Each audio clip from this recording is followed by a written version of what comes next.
আমাদের বাড়ির পাশে বসেছে কৃষি মেলা, তাই সন্ধ্যেবেলা ঘুরতে ঘুরতে চলে গেলাম কৃষি মেলায়। গিয়ে দেখলাম নানা রকম স্টল বসেছে।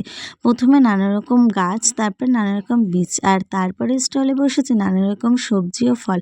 যেমন ছিল পালং শাক, লাল বিট, দেশি মূলা, সাদা মূলা, ওলকপি, বড় একটা নারকেল, বেগুন, আর কত বড় মূলা! এই বড় মূলা আমি ফার্স্ট টাইম দেখলাম। তবে শিম আর বেগুন।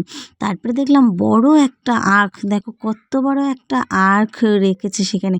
তারপরে একটা এনজিও যেমন পল্লীগ্রাম উন্নয়ন সমিতি। তারপরে দেখো মা বোনেদের হাতে বানানো নকশি কাঁথা, একটা পাখা, আর একটা কি দারুণ, আমি একটু পাখা দিয়ে হাওয়াও খেয়ে নিলাম। তারপরে পতাকা তোলা হচ্ছিল, আর এদিকে অনুষ্ঠান হবে রাত্রে, স্টেজ সাজানো হচ্ছে। তারপরে একটা স্টলে করেছে, এগুলোকে স্টল বলে না কি বলে, আমি তো স্টলই বললাম। তবে অ্যান্টি হিউম্যান ট্রাফিক, যেটা এখন সমাজের সবথেকে বড় রোগ, চাইল্ড ম্যারেজ আর হিউম্যান ট্রাফিং, যেটা সবচেয়ে বন্ধ করা দরকার।